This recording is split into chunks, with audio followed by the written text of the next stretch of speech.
President Obama, folks, signing an executive order to create a bipartisan commission to slash the deficit. Imagine that. The deficit busters, that's what we're going to call them here on Happy Hour.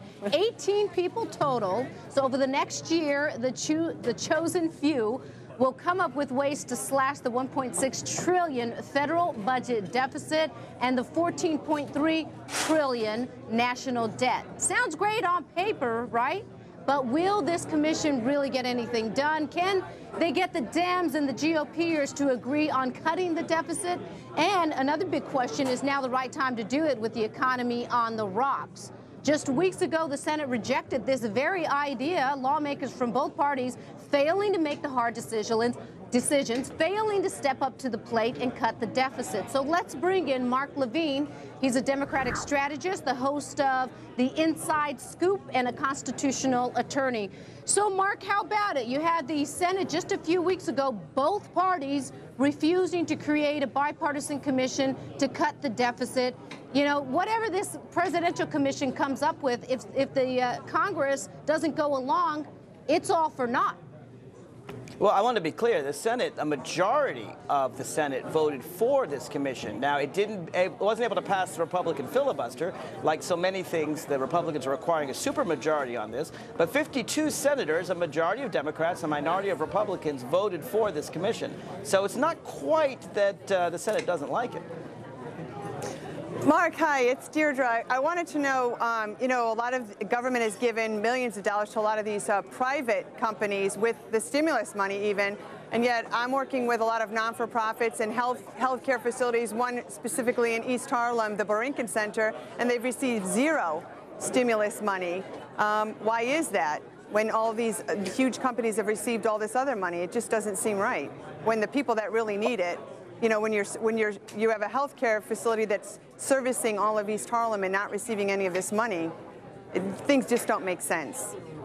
Well, I think we need another stimulus package. Look, the original stimulus package, 95% of it, one-third of it was for tax cuts for 95% of working Americans. So 95% of working Americans got a tax cut. That was one-third. The Republicans wanted more tax cuts and incentives for business that were also in the original stimulus. And then, of course, there was the aid to states and infrastructure. And remember, the overall package, the Republicans cut down. I think we do need another stimulus package. I also think we need to look at health care because rising costs are out of control. And we definitely need to fund things like what you're doing in East Harlem rather than insurance company executives. So I agree with you there. Mark, you know, you mentioned that you want yet another stimulus package. We've already had the $160 billion wasted by the Republicans in 2008, $700 billion wasted by the Democrats in 2009.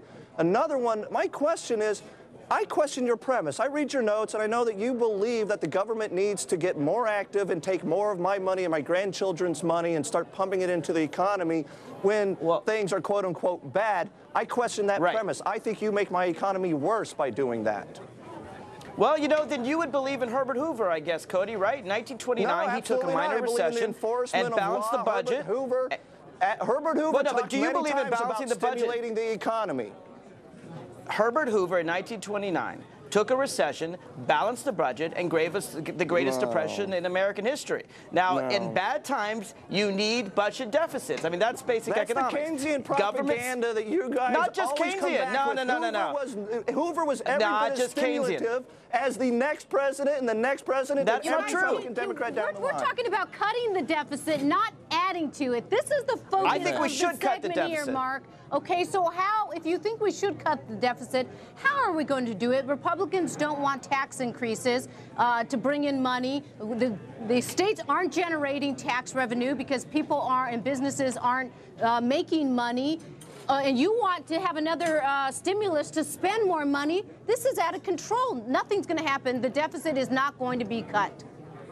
Well, look, I think you have to look at the long term here. In 2010, it would be wrong to have a balanced budget. We are in bad times. This is the time to have a budget deficit. But as a Democrat, I'm a fiscal conservative, the way Bill Clinton was. And I believe in good times, we need to have a stimulus. Remember, the only president in 40 years ever to balance the budget was a Democratic president. That was Bill Clinton. So I think this bipartisan commission is a good idea. Remember, it starts December 1st of 2010. It starts after the congressional elections. It has bipartisan appointees from all branches of government, the president, the House, and the Senate. And there's no way we can get to a budget resolution unless Democrats and Republicans agree, right? Republicans want to spend money on corporations and pharmaceutical companies. Democrats want to spend money on Social Security. And they're going to have to agree. I'm going to spend some money on some new clothes. $8 billion for corporations with nuclear facilities yesterday. Wow, we have to leave it there, boy. We'll have you back because there's a lot to talk about on this. By the time they start in December, it's going to be twice as bad. All right, thanks for joining us on Happy Hour. And twice as expensive. Yeah. Thank you. Folks, we're going to do our live chat during the show today. Log on to foxbusiness.com/Happy Hour Live. Join the discussion. You have any ideas to cut the deficit? Or do you agree with Mark? We need another stimulus? We need, what else did he want? I don't know. I have to recover just from that, just from what he just said about Clinton.